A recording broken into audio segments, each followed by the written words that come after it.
You're listening to the World's Team Podcast. It's not just America's team, Cowboys Nation. It's the world's team. Now, here are your hosts, Paul Stewart and Mike Poland.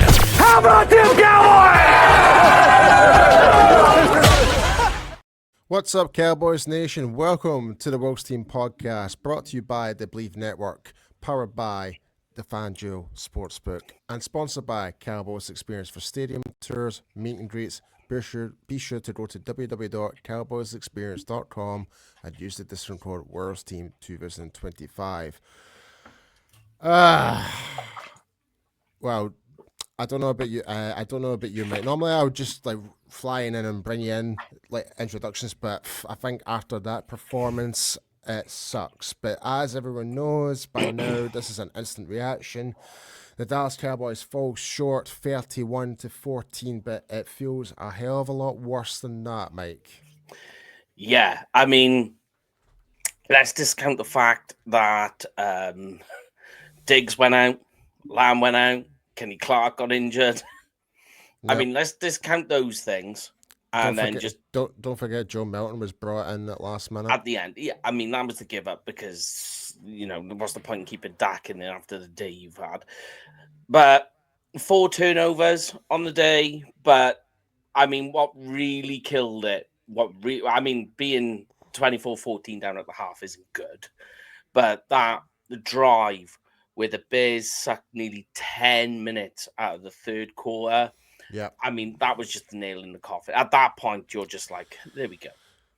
Yeah, and I think a lot of us, especially me and you, noticed this, and a lot of our good friends in the Cowboys content creation who really do a really deep dive into film study, etc.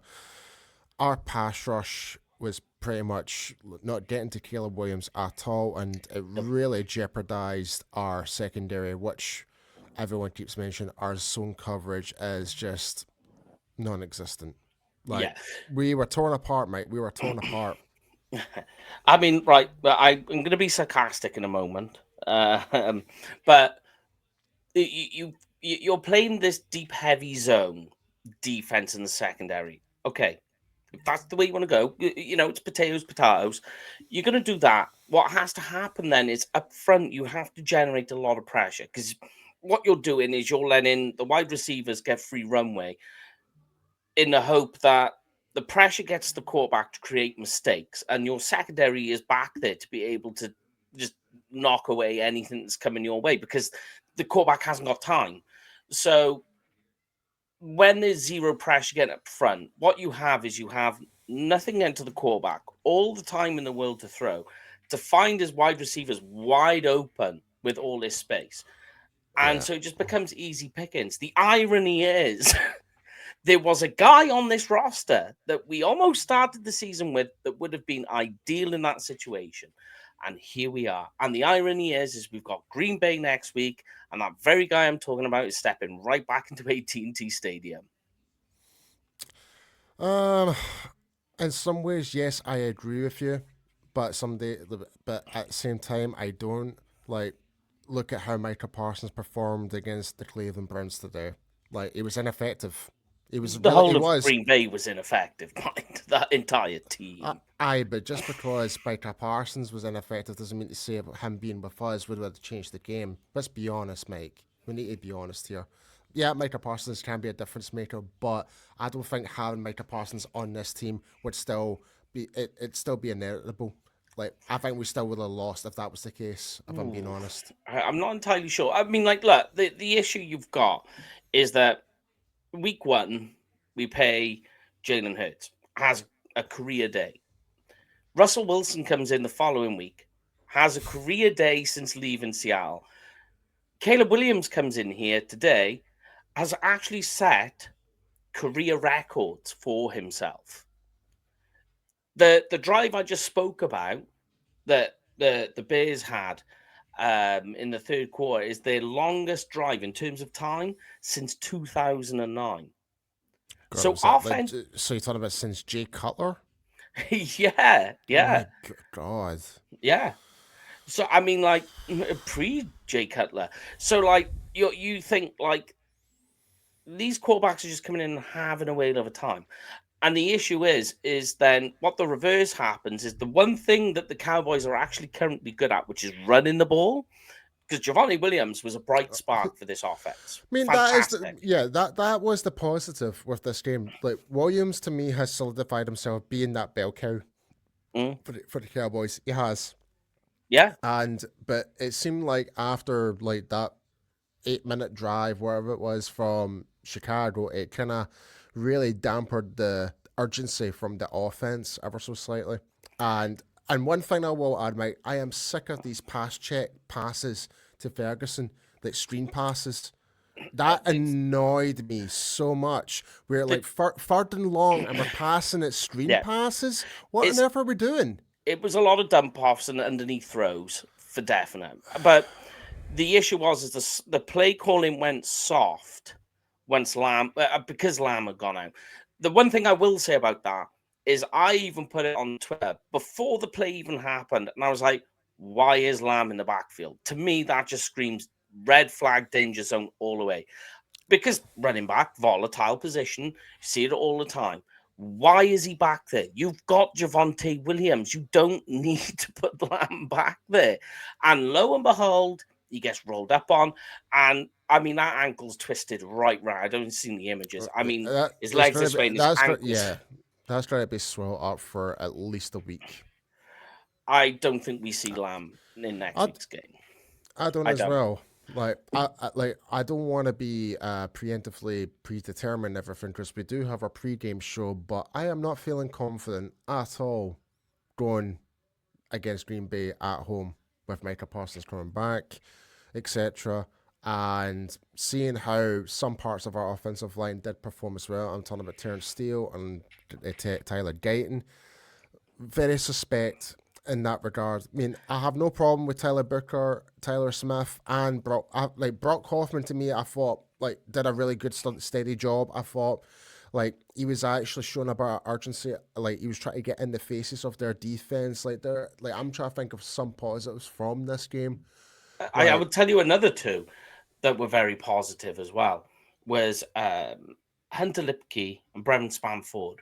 Both were quite had some instrumental blocks in that game. yeah, I totally agree.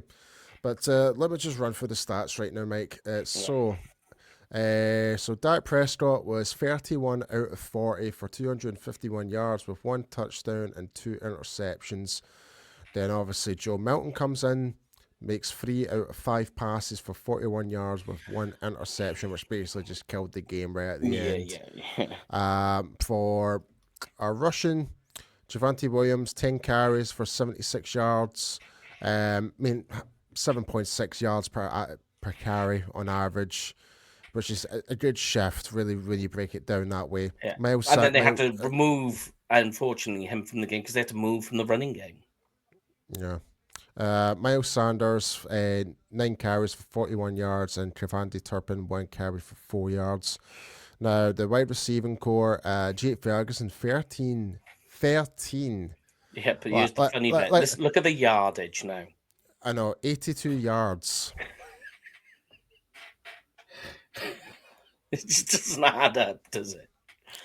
Unless you're Travis Kelce in some regards back in the day, it makes sense. But the thing all is, underneath throws. But it seems if there's one positive you think of, I don't think there was one drop pass from Jake Ferguson. No, he didn't drop a single pass. Didn't like he completed all of them. So in that way, like reliable, very reliable, safe, and that I guess that was what Dak Prescott was hoping for. But that's the caveat. Like when you're doing your second and third reads and you have to resort to Jake Ferguson, then it's a dump off.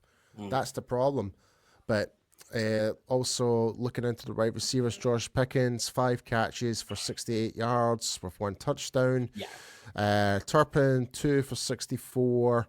Tolbert, 3 for 24. Ryan Fournette, great to see him being on the field, but it was a little too late. 2 for 21. Javonte Williams, 5 catches for 16 yards. Miles Sanders for 3 for 12. And Luke Schoonmaker for 1 for 5. Obviously, Dallas had 1 fumble. Donovan Wilson, in terms of the defense, led in the tackles was four solo tackles, with a total of 7. Jack Sanborn with a total of 7. Kenneth Murray for 6. Reddy Stewart had a great start to the game. He made a really good impact, I thought, early on, but he fizzled out.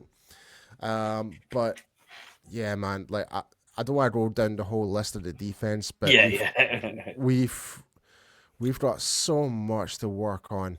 We really do, Mike. And the issue was, and here's the funny bit, is before the season started, we said, like, right, what's our areas of strength and what's the areas we're concerned most about? And people even on Twitter were asking us, we said the same thing, the secondary, the cornerback position is an absolute concern. And some people are like, yeah, but you got Diggs, you got Bland, and you're like, these are all questions. There's massive question marks in all of these people. Kyrie Elam, you're kind of like, ooh, and Kyrie Elam has slowly started sinking away. You don't have Bland for a few more weeks. Diggs has hurt himself now. So what? You're just looking at this secondary going, A, I don't like the system. B, there's no pressure. And C, we don't even have the players anymore. So the concern going forward is, what do you do about it? This is why I'm so concerned for this Green Bay game, Mike. Reason being, what killed us in that Green Bay playoff game 2 years ago? Yeah. We went away from man coverage to zone coverage, and we got absolutely torched to the hive. Yeah. Manhandled from A to B from Jordan Love. Our corners were gone from oblivion, lost in space. They were like Matt LeBlanc, try to navigate to the whole different dimension, like from that movie Lost in Space. I don't know where I was going with that, but it worked though. It worked. You clawed it back. I wondered where you were going, but you managed to claw it back, mate. Yeah, but that's my concern. If we're not able to create pressures against Green Bay, then it's going to be an absolute headache next week against Green Bay. Boat raced, yeah. Like, I mean, it's so difficult, and it's especially for you, mate. Like, you always try and think of all the positives. You really do, but there's a lot more negatives than positives out of this game. In the Bears game, yeah, definitely. I mean, there's so many concerns. You've racked up injuries on 2 very, very important players. You've got concerns on both tackles. Like, if you said to me, who's worse, Terrence Steele or Tyler Guyton, I would say to you right now, I don't know. I don't know the answer to that question. Steele made a nice inside block in the first half that got Javonte Williams over the gain line. That's in terms of run blocking, yeah, great. Yeah. Fine. Like, it seems, I don't know, this is my observation, mate. Like, it seems like the offensive line, not just Steele and Guyton, but just in general, like, we kind of block a little bit softer. I don't know if that's an unfair situation, but the reason I'm saying that is whenever Miles Sanders is in, like, there's not enough aggression in a way. Like, maybe, like, unless you're Brock Hoffman, he was the only one I thought was really giving it every single snap a bit of aggression. Like, you know what I mean? It just seemed like we were just getting too upright in terms of the blocks. And just whenever Sanders was in the field.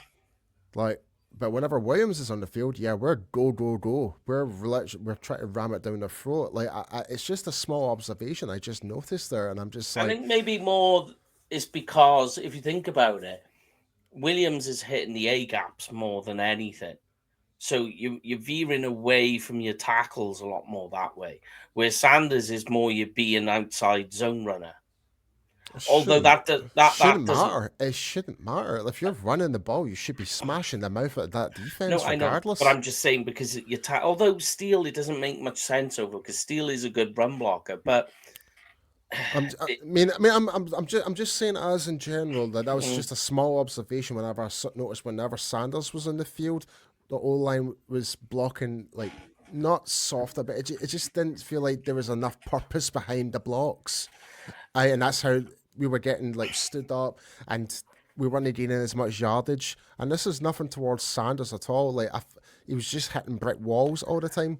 I will say about Miles Sanders as well, though, is for the type of runner he is, He's not as fast as he used to. I've seen him running out there. I'm like, man, he's slow. He's slow moving. Yeah, it's going to be a long season, Mike. And, especially then, like, and you've seen the very issue about what some people had with George Pickett. Now, he's a great wide receiver, but he lets the game get to his head. He was so busy Very being emotional. angry. Yeah, and he was so busy being hyped and angry that he lost concentration, because that tip ball that went for the interception, which really sealed the deal, is because he wasn't concentrating. He wasn't thinking of the game. He wasn't thinking of the pass, the catch, and what we're going to do. And you know that was the case, because the moment he goes off the field, he starts slamming and smashing his helmet down. You're like, the game is in his head. One. It wasn't the only one. No, I know. But, like, that's just an example. And you just kind of like, well, this is the issue. That's what you can expect from Pickens, is that when it goes wrong and it goes bad, he's going to make silly mistakes. Yeah. But, I mean, statistically, like, it doesn't look that bad in terms of I'd like to Dak Prescott. I know, yeah, it's a bad game. I get it. And before the interception started hitting, like, he was like 85% completion rate till the interception happened and things kind of fell apart. That's when it really did come down to really. But he was always trying to swim upstream then in that game. Yeah. Without CeeDee, without an offensive line that was giving him time to block, there was all these underneath throws that they were trying to do. So it makes the offense very clunky, very methodical, and you've got to be, it's drip by drip. It's like, you're just a drip. There's just a slow drip. That is a lot. And, like, for Dak to score the second touchdown, you were kind of like, okay, there's something methodical. Dak is really trying to push it. Then you've seen the fourth quarter, and they make the 2 fourth down attempts on the pass. You're watching, you're like, Dak is really, really trying. He's doing his best. He's trying to work with what he's got. But he was ice skating uphill on that offense. And the issue is the way that defense is playing, that if Dak doesn't put 35 points up per game, we're not winning. Yep. And what does people say? Defense can win you championships. Yeah. Offense wins you games. Defense wins you championships. But, you think what mindset Dak is going into in the next game now.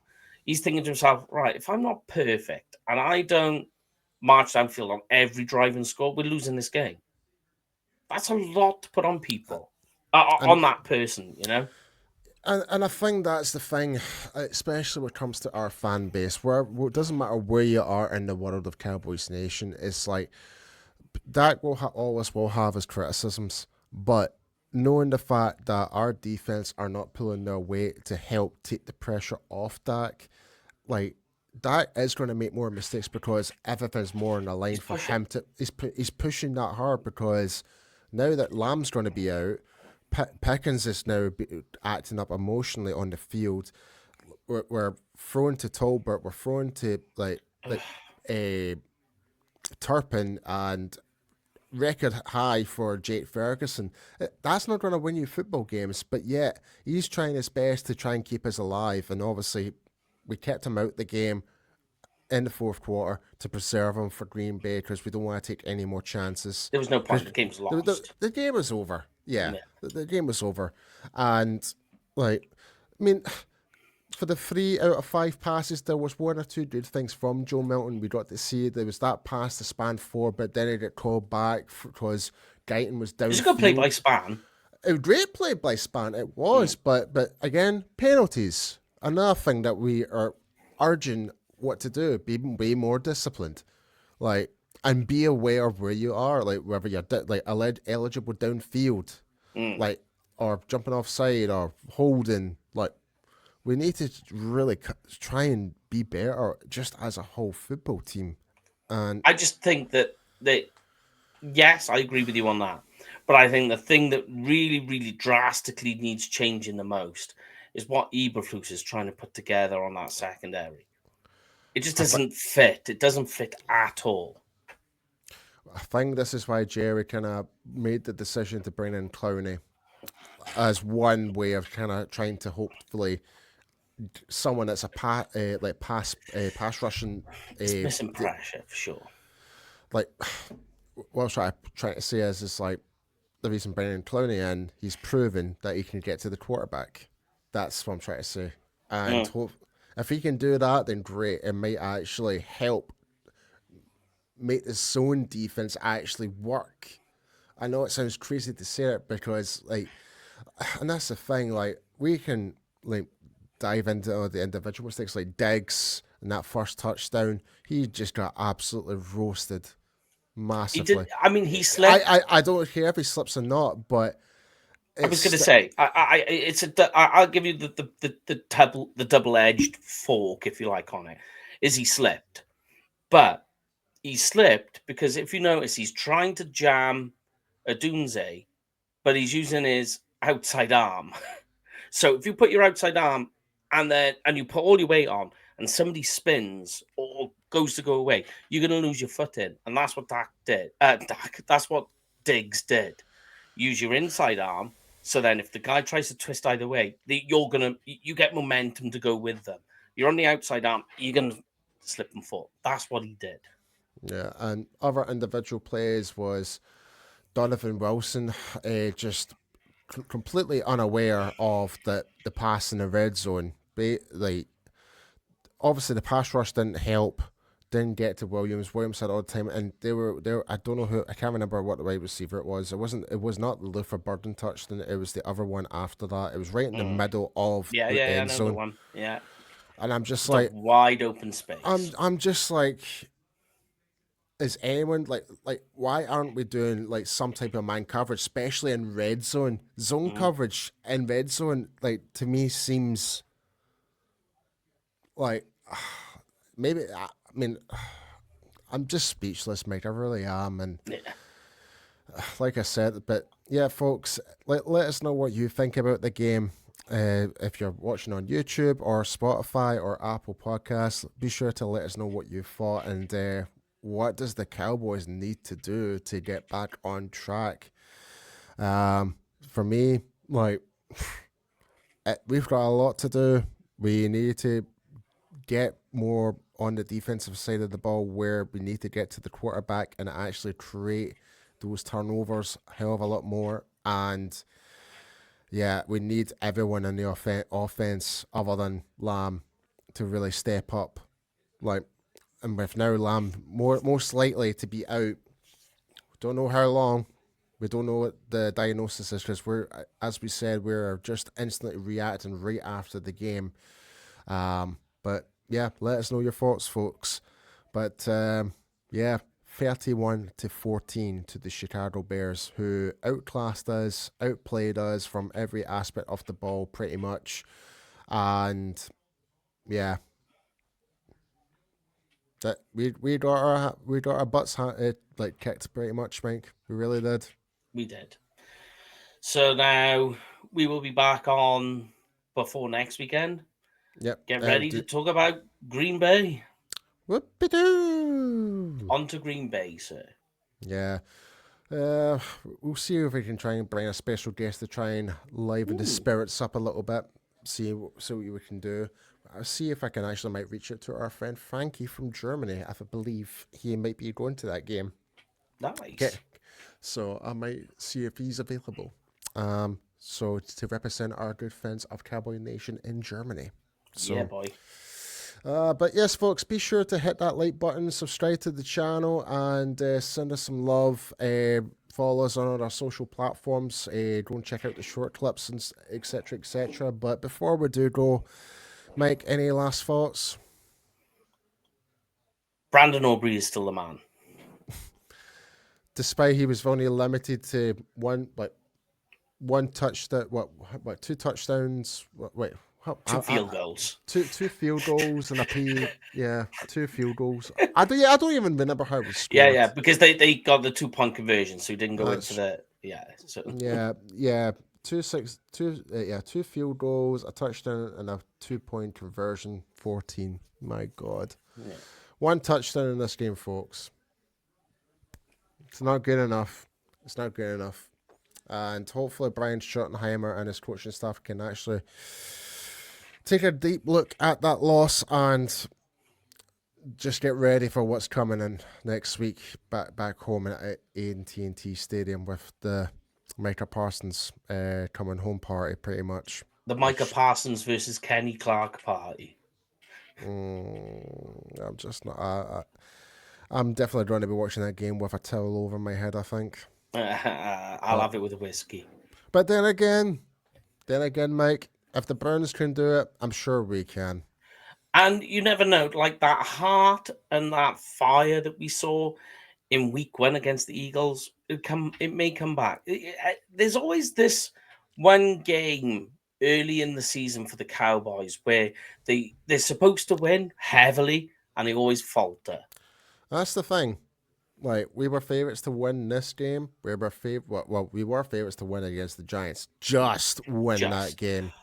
We were lucky, and we're still mentally, physically drained after that from last week. Yes. But this one, it always seems to be the same thing, Mike. Whenever we're favorites, we seem to struggle. Whenever we're the underdogs, whenever we're the underdogs, we seem to rise up to the occasion.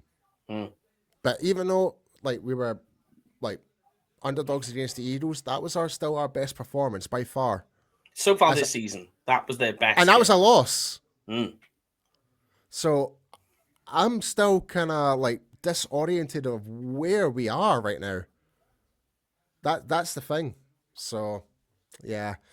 But yeah, my final thoughts is we need to be better. Plain and simple. Like, there's no sugarcoating it. Like, our zone defense in terms of coverage is abysmal.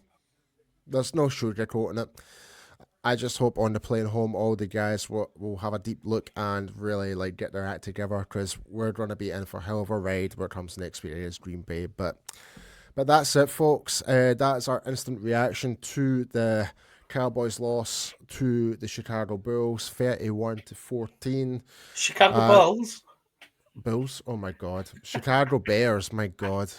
I got you. Yeah, well, just so that everyone knows, it's almost 1 a.m. here in the UK, so that's why. So we're definitely needing our bed now. So, yes. But yeah, folks, like I said, be sure to hit that like button, subscribe, etc. And like as always, well, actually, I'm not even going to say it because it's a loss. We'll just see you guys for the pre-game show. All right, but take it easy, folks, and we'll see you next time. That's a wrap on the World's Team Podcast. Smash that like button and hit subscribe, Cowboys Nation. This ain't just America's team, it's your team. Touchdown! It's the World's Team, only on Believe, where real fans live. How about them Cowboys?